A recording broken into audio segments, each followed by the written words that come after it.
Assalamualaikum warahmatullahi wabarakatuh. Meyakini qada dan qadar melahirkan semangat kerja oleh Kasbi.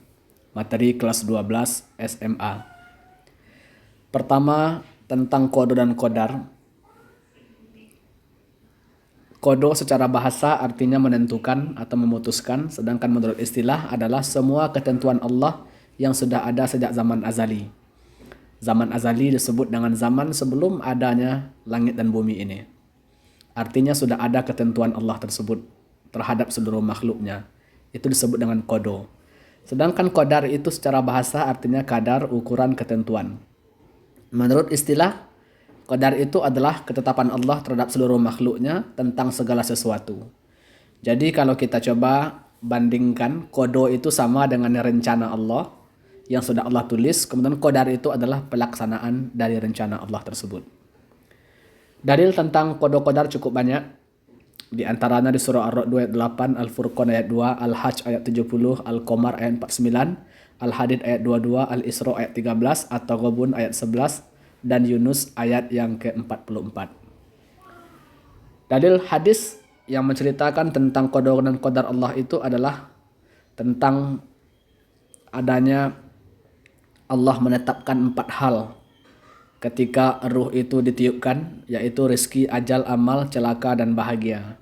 Hadis ini populer karena dimuat oleh Imam An-Nawawi dalam kitab Riyadhus Shalihin dan juga dalam kitab Arba'in An-Nawawiyah atau hadis Arba'in.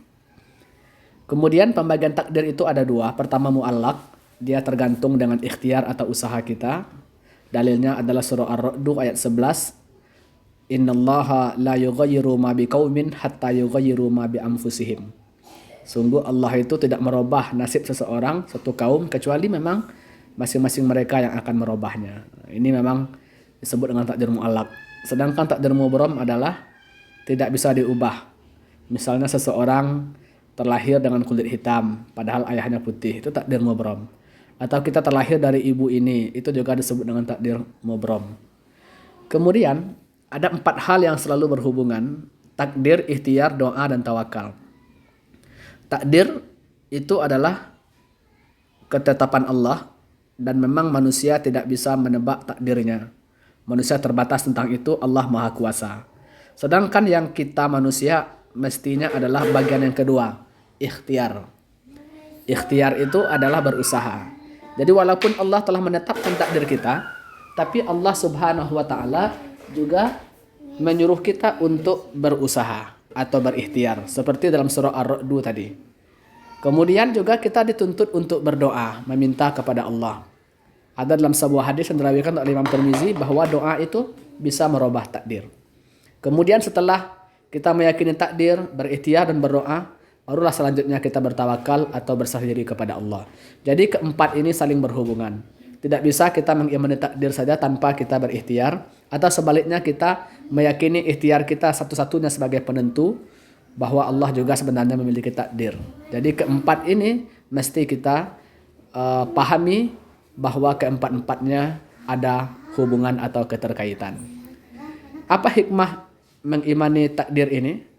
Yang pertama, kita semakin yakin bahwa segala sesuatu yang terjadi di alam ini tidak lepas dari sunnatullah. Yang kedua, kita semakin termotivasi karena kita tidak tahu takdir kita seperti apa.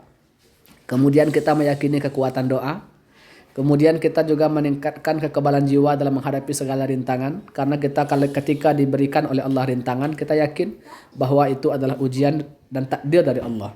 Kemudian yang terakhir itu adalah kita tersadar bahwa hidup ini dibatasi oleh ketentuan Allah, sehingga kita tidak bisa berbuat semaunya. Itulah pembahasan sekilas tentang takdir.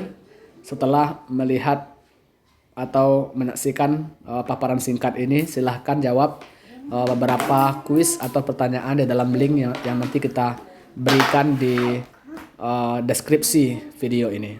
Terima kasih. Assalamualaikum warahmatullahi wabarakatuh.